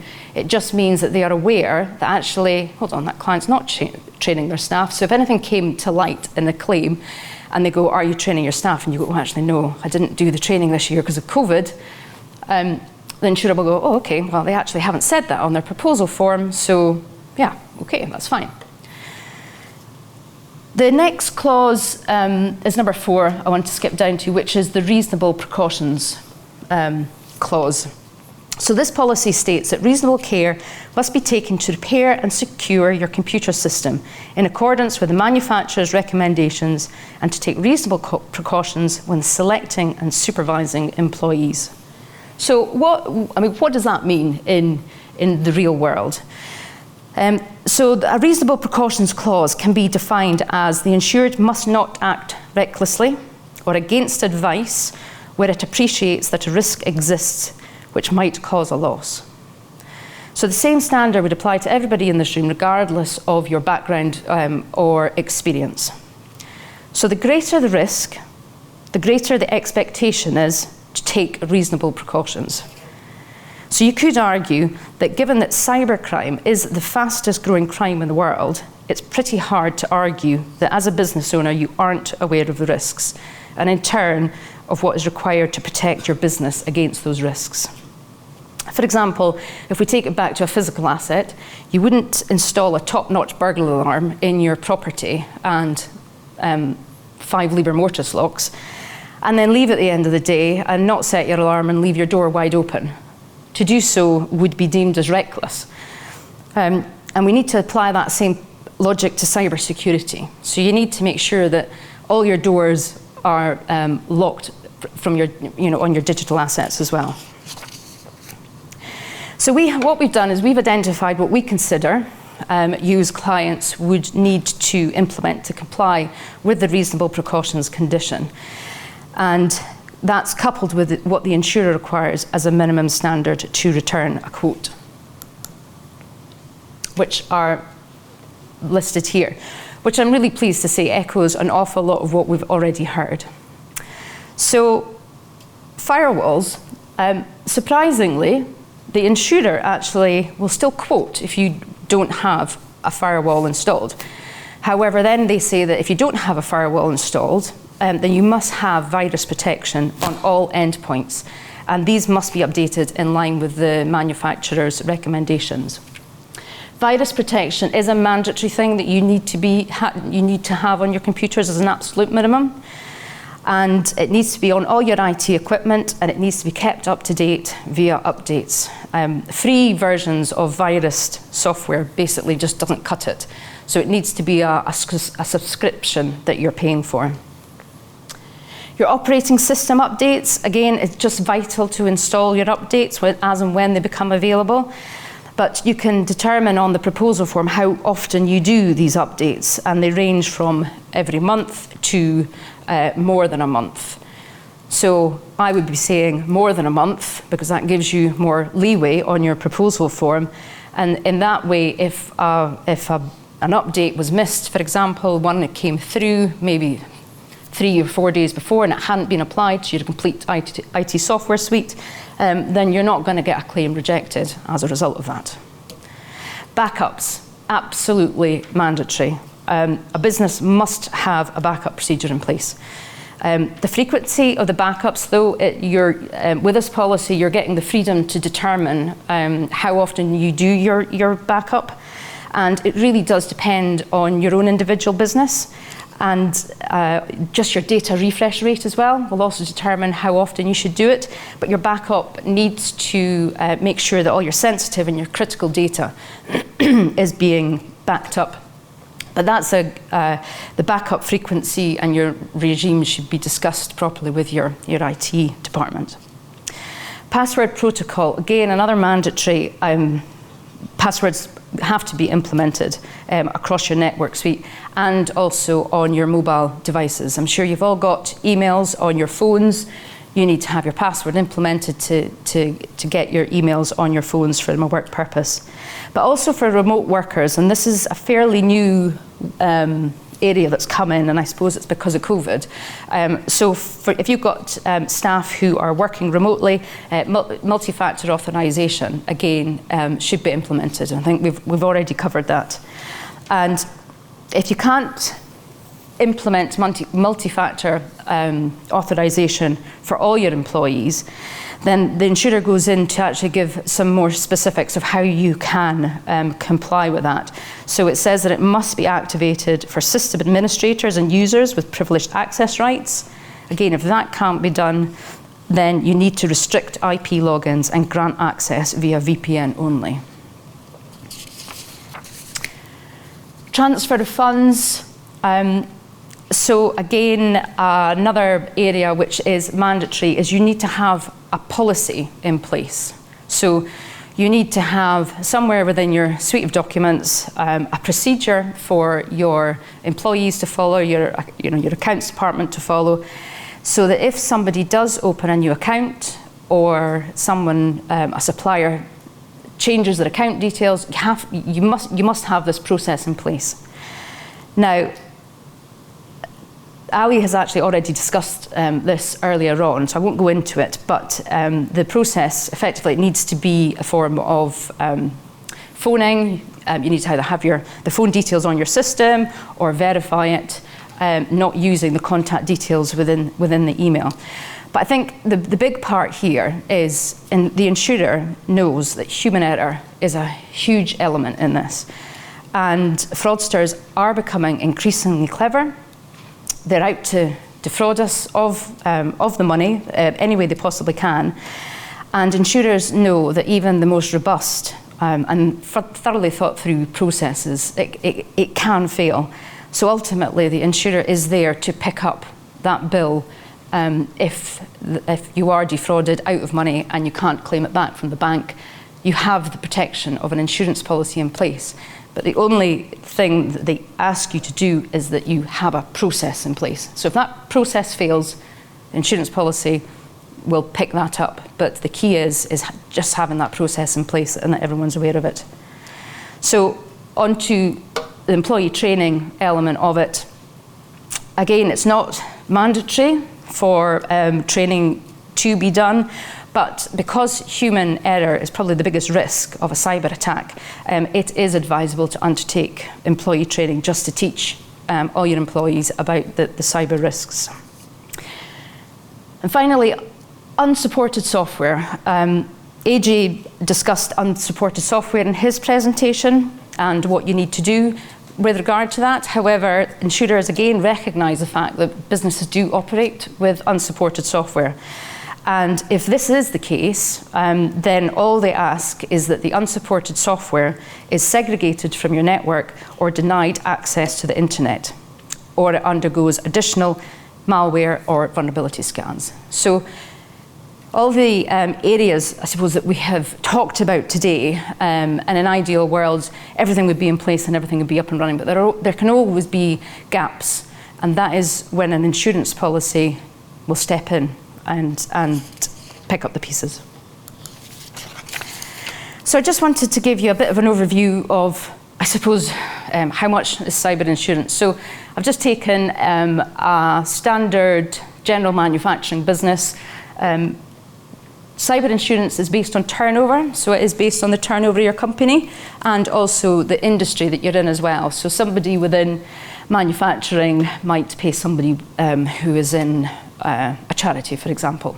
But this just gives you a bit of a flavour as to what we'd be looking at. So premiums start as low as £557. So that would cover a company up to a turnover of £1 million, and it would provide them with £250 of liability cover and £100,000 worth of cybercrime. The cybercrime element as to how much to insure, if you think about your biggest supplier perhaps, or the biggest invoice that potentially you could get in to pay, you need to think about how much, if you're paying frequently bills of 60, 80,000, 200,000, you need to have a look at that limit and have a policy which is appropriate. The cybercrime part of it actually is the most expensive part of an insurance policy. So you get an awful lot of policies out there which will just give you the liability side of it, but it's the cybercrime bit you need to absolutely make sure that you've got, because that's where the claims are happening. So at the top end of the scale, you've got a company with a turnover of 60 million and potentially paying approximately £2,200 for a limit of £500,000 and a cybercrime limit of £250,000. So in our eyes, these policies are reasonable, they are affordable, and they provide you as business owners a really good degree of protection as well. And that's the key, along with looking at the reasonable precautions that you are expected to meet as well. So it's just worth noting as well that higher limits are available as well, but I just did this as a sort of a quick cross example. So I just wanted to finish by sharing some frequent responses we get when we're talking about cyber, and some misconceptions, I suppose. And a lot of clients think that because all their data is held in the cloud, that it's completely secure. Well, I think we've already heard today that that's not effectively the case. A really common one actually is that, my IT company, they're responsible. If anything happens to me, that's it, I'm going after my IT company, and they'll pay for it, and they'll need to do everything and get me back up and running, and they're not going to charge me for it. I think that's probably the biggest misconception that we hear, because that is not the case. Ultimately, they will come in and assist you, but their time needs to be paid for. And if you're like me, I have a bank of hours, and I can imagine if you do have a cyber event, you're going to want your IT support in your office 24/7 until it's finished, and ultimately that's got to be paid for, and that's where your insurance policy will kick in. Businesses that don't have sensitive data, so you have no exposure, but I think it's fair to say that the biggest exposure really is that transfer of electronic funds is the biggest risk to companies. So I just wanted to end by saying that I personally have seen the devastation that a cyber event can have on businesses. And to be honest, I just wouldn't wish it on anyone. As a business owner myself, I couldn't think of anything worse of having a cyber event for the impact that it would have on your business, on your staff, on your client base. It's a very scary thought and process. But as a business owner, a local business owner, but also as an insurance broker, my team, we can't protect you on our own. And all we want to do is protect you as a business. It's a joint effort, and it has to be a collaborated effort between IT departments, external IT sources, and also insurance, because that's the only way that together we can all put an IT policy in place that's going to adequately protect your business. Just doing one element of it, it's not. It needs to be a rounded approach. And if you take anything away from today, it's just think about the big picture of your IT department, your external IT company, but also the insurance at the end of it. And is the policy that you've got actually fit for purpose? And do you know what your terms and conditions are? But if the worst does happen and you do get a cyber attack, then H&R, as a local independent insurance broker, we will be there every step of the way. We've got a dedicated claims manager who will guide you through the whole process, and hopefully with the support of the IT forensics and also your local IT company, will get you back up and running as quickly as we possibly can. So to finish off, do your part, be cyber smart. Thank you.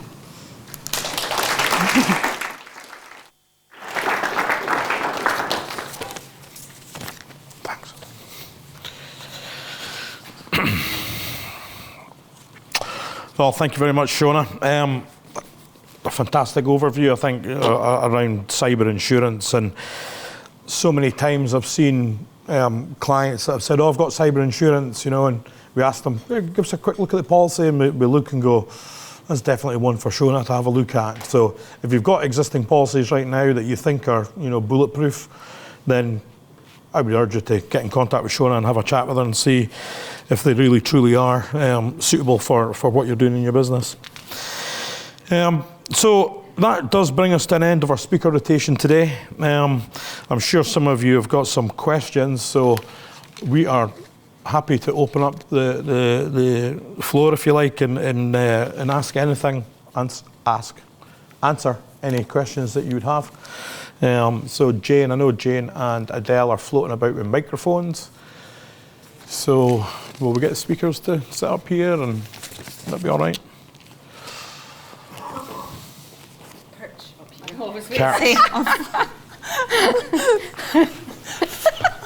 I don't want to fall down.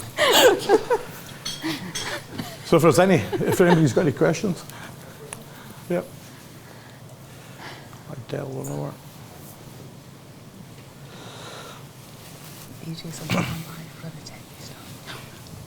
Hi there, my name's Craig Donoghue from One Stop Waste. Quick question to Shona. How many successful claims have you had on your cyber insurance? So, good question. I'm thinking at the moment, on this particular policy that we're selling just now, the clients that are on it actually haven't had any cyber claims. So, yeah. There have been cyber events with clients, but cyber insurance still isn't. It's not purchased very often. I think it's fair to say that it's something that is spoken about, and we do look at the risks of it. But with COVID and how it is at the moment, a lot of clients just go, yeah, well, maybe not this year. We have had clients who have had claims. Or had events, but they haven't necessarily had cyber insurance. We have had other insurers which have had cyber claims as well, and their claim has been covered, and that's when we've witnessed the amount of disruption that it can involve. But that's when you start to delve into the policies as well. So this one that we've decided to go with certainly seems to be the most overall, the best package. But as I say, we actually haven't had any clients with claims on it. Touch wood. If I could add to that as well, I think what happens is, as business owners, they don't appreciate the cost of a cyber attack and what it costs to fix it. They have one event, and then they go, okay, you've fixed it. We've closed that door. We don't need to worry about it anymore. So we're not going to bother with cyber insurance. But the fact is that there's many doors that they can expose or open. So I think it's always important to keep on reviewing things in your business all the time, don't you? Different policies that you've got and all the rest of it. But yeah, it's definitely one of the reasons why we're having this today, really, I suppose, is try and get information out there to business owners that they should be considering this stuff, because it could cost you a lot of money. I think I'd just add to that as well. I think I mentioned earlier the average cost to and SMB is £11,000, which is a substantial amount of money, not to mention the downtime as well. So.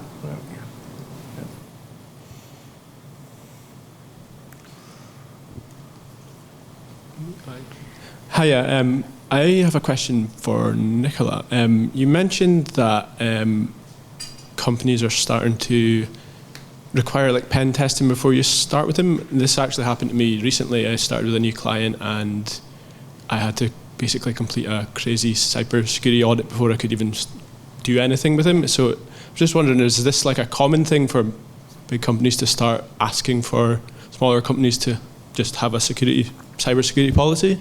Yeah, absolutely. So, I mean, pen testing has been around for years and years, but at the moment, I think there's actually more pen testing requirements. There are pen testers in this country. And I think actually especially with the increase in cyber attacks, it's now at the forefront of everybody's mind, and especially large corporations, that if they are going to appoint a supplier, they need to make sure that their data is not going to be compromised. Also, that brings on lots of GDPR elements and things like that. So we have noticed that there's been a massive uplift in people almost panic phoning us saying, we've had this customer for 3 years and now we're getting axed for X, Y, and Z. So I think another main point as well, so we do a lot of work in the NHS. And that's actually a mandatory requirement. They need to pen test. But it's not just getting a pen test. There's lots of pen testers out there, but they need to be qualified to a certain level. So if you're going to appoint a pen testers, I mentioned earlier, they need to be CREST approved, and that's the formal stamp that this pen test is being done right. We had a client that we worked, again, it was an NHS client that had just spent, I think it was £4,000 or £5,000 on quite a large pen test. They'd done that, and at the end they said to their pen testers, can we get your CREST certificate, because we need that. They weren't CREST approved, so they actually had to go again, and they came to us, and we had to do another pen test for them because we had the CREST badge. So just by kind of doing that due diligence yourself when you're appointing a partner, will pay off as well. But yeah, there's a massive increase. I got a text actually from or WhatsApp the other day from a friend who runs an oil services company in Aberdeen. I said, is this what you do? And she was filling in a supplier call and it's pen test, and she'd circled it, and I said, yes, that's it. So I think it's certainly something that's definitely at the forefront now.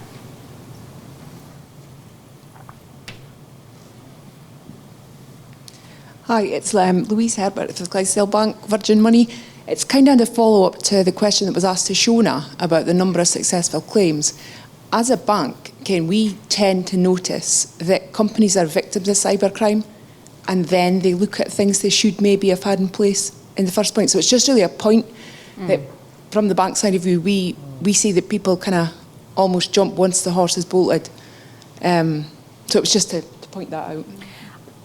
We had a conversation not that long ago with a client, and when we're doing the meetings, actually, I was at their house and it was very lovely, and we're having a cup of tea, and we talked about cyber, and we talked about this exact thing, and we talked about what was required, and we talked about the threat of transfer of funds being the biggest risk. And they sat there and they said, no, we're completely fine, we've got it covered. I'm happy that it's not going to happen to us. COVID's been really tough for us, and I do understand this. I get it. Every business, COVID has been really, really difficult. And they said, yeah, I'm not interested, but put a quote together if you want. But chances are I'm not going to take it. Followed that up on the Monday and just said, look, we can put a quote together for you. We'll do it. And he says, I think the wording was, you can do it if you want, but I'm not going to take it. So it's kind of a waste of your time. The Tuesday, so I'd explained there was no cover under their commercial combined policy. We had this whole conversation. The Tuesday, the day after, the client, and it was interesting to hear about the Wi-Fi. So the client was going down to Glasgow, and there was a very, very clever email. So they were going down to have a look at some renovations that they were doing to a building. And their accounts department knew that they were down in Glasgow, and somehow, and I didn't really figured out how until hearing today, that because he'd taken the train down, that they said, "Oh, I'm away out the office. So they were obviously, they knew where they were. Transfer £33,000." And they did, and they didn't check it. So he was a victim of CEO fraud. Phoned up on the Thursday, and then said that they'd been a victim of it. They were trying to get the money back from the bank, but it hadn't been confirmed yet. And then tried to argue the point that they had cyber cover under their commercial combined policy under the money section, because technically it was theft of funds. But there's exclusions in there to state that cyber crime, of which this is not covered. But this, that conversation is still happening, and the only way to cover cybercrime and theft of funds is having a cyber policy. It's insurers, because the claims are becoming more and more. Insurers they don't want to cover this unless it's a specific policy. So again, it's just really important to be having these discussions with your broker. And taking it seriously and taking that measured approach.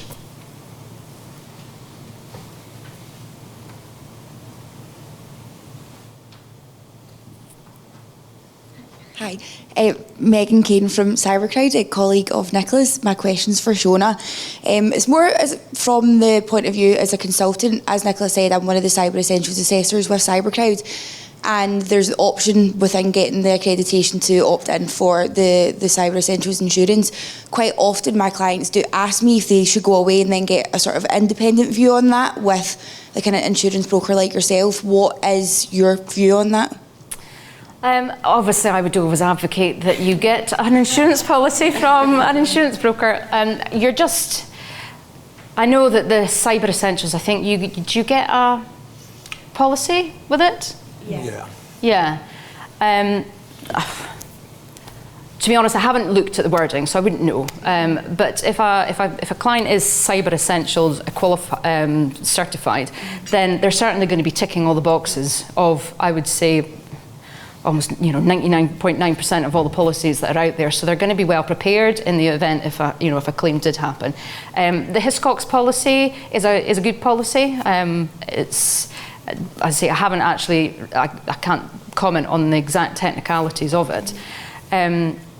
What you get, I suppose, from a broker's perspective is, with that, you only get one policy kind of pigeonhole, one policy fits all, whereas that might not necessarily fit your business needs, and it might not have the liability limits or the cyber crime limits that are required.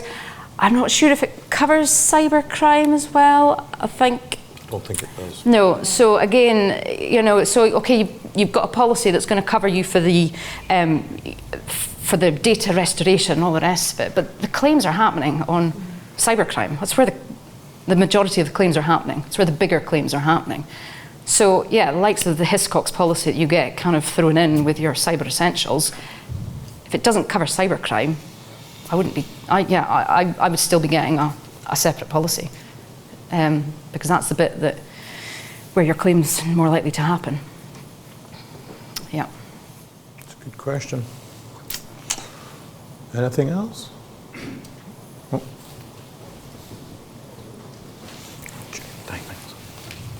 Yeah, it was a question for maybe Ali at the Royal Bank. Basically, how can a scammer keep on opening a new bank account? I mean, I know he might have a gang of 6 people, but surely he can't keep on opening and closing bank accounts forever. And with the security you've got to go through of opening a new account, how is this made so easy for the scammers?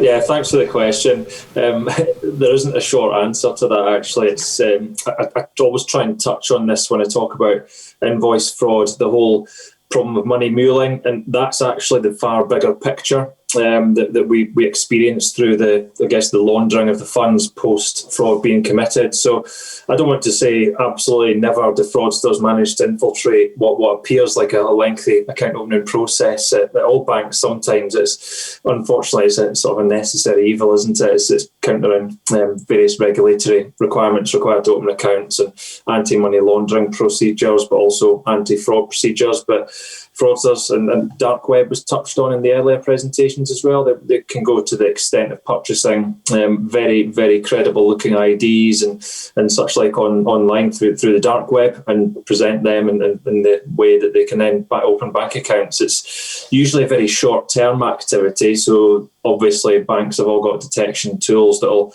identify when something untoward, shall we say, is happening. Fraudsters are very aware of this, so that brings me back to what is the bigger scale of the problem, that initial lump sum. So let's just say a business loses £50,000 to an invoice redirection scam or indeed a bogus boss type scam very, very quickly. You can see graphics about this online as well, where that 50,000 siphons off into much smaller payments, dozens at a time.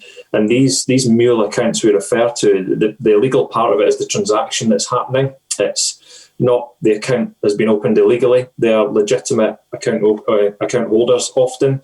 The key demographic that's targeted to be a money mule is usually someone between 18 to 24, often students. For various reasons they're targeted, and I alluded to the online sort of social media almost recruitment of these mules.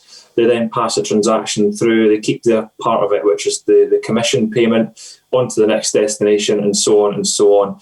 There's multiple layers as to how they ultimately cash out. It can be actual interception at shared mailboxes is a common problem we hear about, whereby they intercept cards and banking information to then use, again, not illegally opened accounts, but someone's honest bank account that exists, but a fraudster interferes with the mail that's coming into, say, a shared box, and then starts to use that account as a cash out mechanism, whether it be ATM or online transfers. So it's such a complex answer to it. And actually a smaller part of the issue is actually fraudsters opening accounts purely for the purpose of fraud. There's so many detection tools, and they're not going to get away with that in the vast majority of cases, and certainly not for very long. They have a much more complex web of accounts they've got access to. And we're not just talking in the UK here. It moves out with the UK financial payment system into worldwide, into cryptocurrencies, which are not even touched on, which is a massive and a rising problem as well, because there is no regulation.